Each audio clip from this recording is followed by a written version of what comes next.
जय हिंद। वंदे मातरम। दोस्तों, महात्मा गांधी पर चल रही है series the story of my experiments with truth, यानी कि सत्य के साथ मेरे प्रयोगों की कहानी। ये इस सीरीज का चौथा वीडियो है, अर्थात भाग 4 है। इससे पहले हमने 3 भाग अपलोड कर दिए हैं और इसमें हम देखने वाले हैं पति की भूमिका, अर्थात गांधी जी पति के रूप में अपनी भूमिका किस तरह से निभाते हैं, ये चीज़ इसमें हम जानने वाले हैं।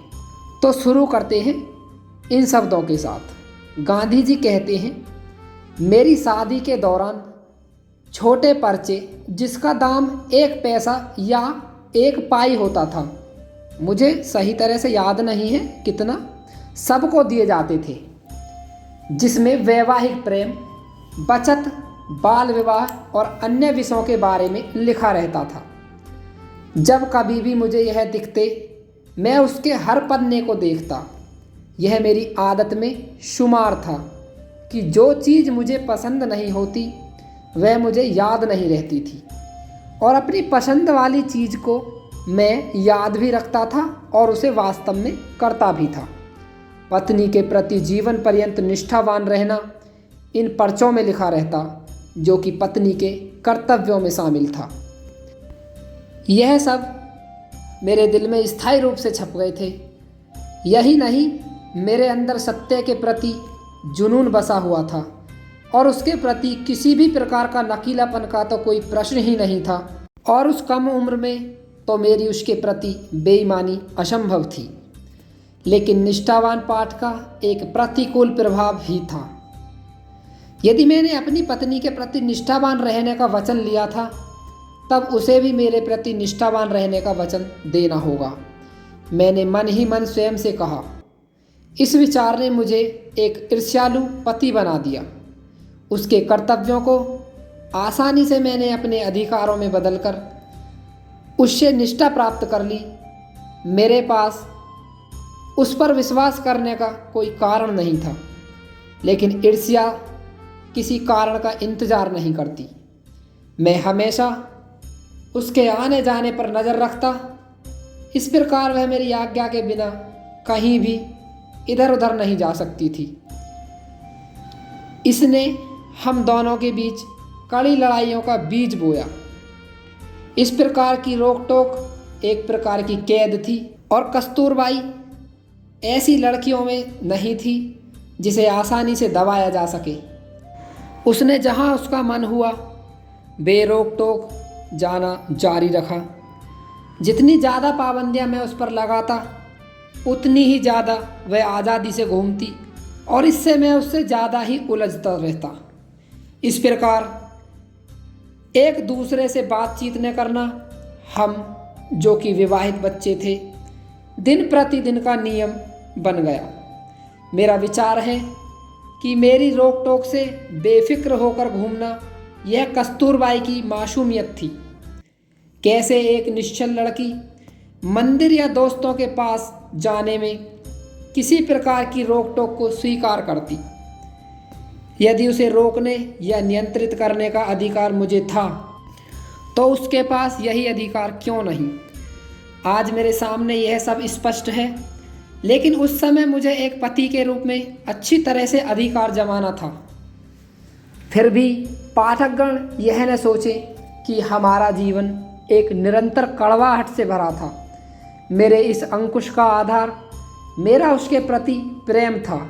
मैं अपनी पत्नी को एक आदर्श पत्नी बनाना चाहता था।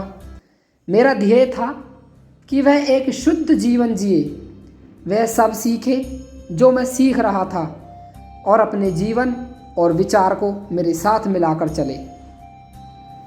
मुझे पता नहीं कि कस्तूरबाई किसी ऐसे प्रकार की आकांक्षा रखती थी। वह अशिक्षित थी। स्वभाव से वह सरल, आज़ाद, दृढ़ व्यक्तित्व की और कम से कम मेरे साथ अल्पभाषी थी।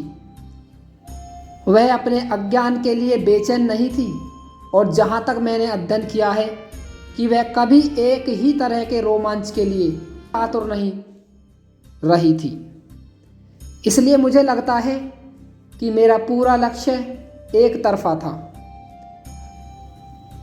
मेरा जुनून केवल एक स्त्री पर केंद्रित था और मैं चाहता था वह भी उसे दोहराए। लेकिन यदि वहाँ से समान जवाब नहीं मिला तब यह सब निरंतर होने वाले कष्ट नहीं हो सकते थे, क्योंकि यहाँ कम से कम एक तरफ से सक्रिय प्रेम था। मुझे यह कहना ही पड़ेगा कि मैं उसे बहुत अधिक चाहता था। यहाँ तक कि स्कूल में भी मैं उसके बारे में सोचता रहता और रात का होना और फिर हमारा मिलना, यही सोच मेरे विचारों में छपी रहती। उससे अलग होने का विचार ही मुझे सहन नहीं था। मैं अपनी इधर उधर की बातों में उलझाए उसे देर रात तक जगाए रहता। यदि मेरे अंदर उसके प्रति इतने प्रगाढ़ प्रेम के साथ अपने कर्तव्यों के प्रति गहरी आस्था नहीं होती, तब या तो मैं किसी बीमारी का शिकार बन गया होता या अकाल मृत्यु को प्राप्त करता या अपने अस्तित्व के बाहरी बोझ तले दब जाता। मैं पहले ही बता चुका हूँ कि कस्तूरबाई अशिक्षित थी। मैं उसे पढ़ाने के लिए बहुत उत्सुक था, लेकिन मेरा उसके प्रति कामुक प्रेम इसके लिए कोई समय नहीं छोड़ता था। एक कारण यह भी था कि उसकी इच्छा के विरुद्ध मैं उसको पढ़ाता था, वह भी काफ़ी देर रात्रि के समय। मैं अपने से बड़ों के सामने उससे मिलने की हिम्मत नहीं कर सकता था। बोलना तो दूर की बात थी। काठियावाड़ में एक व्यर्थ और क्रूर प्रथा पर्दे में रहने की तब भी थी और कुछ सीमा तक आज भी है। इस प्रकार उस समय की परिस्थितियां अनुकूल नहीं थी, इसलिए मुझे यह स्वीकार करना होगा कि युवावस्था में कस्तूरबाई को शिक्षित करने के हमारे सभी प्रयास असफल रहे।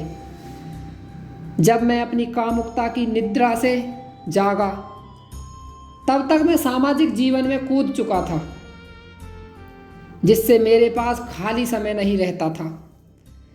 मैं उसे निजी शिक्षकों के द्वारा भी शिक्षित करने में असफल रहा, जिस कारण कस्तूरबाई बहुत मुश्किल से सरल शब्दों को लिख पाती और वह केवल साधारण गुजराती समझती।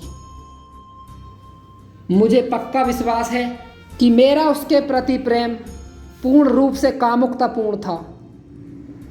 उसे एक शिक्षित स्त्री हो जाना चाहिए था, क्योंकि मैं उसकी शिक्षा के प्रति अरुचि को समाप्त कर उसको उस पर विजय प्राप्त करवा सकता था। मैं जानता हूँ कि विशुद्ध प्रेम में कुछ भी असंभव नहीं है।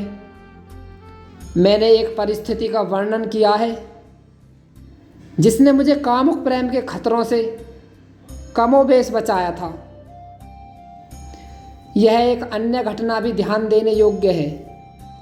कई उदाहरणों ने मुझे यह विश्वास दिला दिया है कि अंत में ईश्वर उसे बचा लेता है, जिसका प्रयोजन विशुद्ध होता है। बाल विवाह जैसी क्रूर प्रथा के साथ ही हिंदू समाज में एक रीति भी है जो कुछ हद तक पहले की कुरीतियों को समाप्त करती है। अभिभावक युवा युगल को काफ़ी समय तक साथ रहने की इजाज़त नहीं देते। बालिका वधू अपने आधे से ज़्यादा समय अपने माता पिता के साथ व्यतीत करती है। हमारे साथ भी कुछ ऐसा ही था।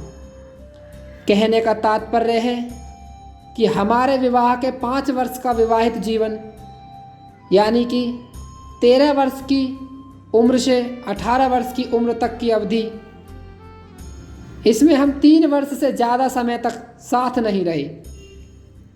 हमने शायद ही 6 महीने से ज़्यादा समय साथ में बिताया हो। कभी भी उसके माता पिता के यहाँ से उसके लिए बुलावा आ जाता था। इस तरह के बुलावे एकदम भी स्वागत योग्य नहीं थे, लेकिन उन्होंने हम दोनों को बचा लिया। 18 वर्ष की उम्र में मैं इंग्लैंड चला गया। इसका अर्थ था एक लंबा और स्वस्थ अलगाव। यहाँ तक कि इंग्लैंड से वापस आने के बाद भी हम शायद ही 6 महीनों से ज़्यादा समय साथ रहे हों,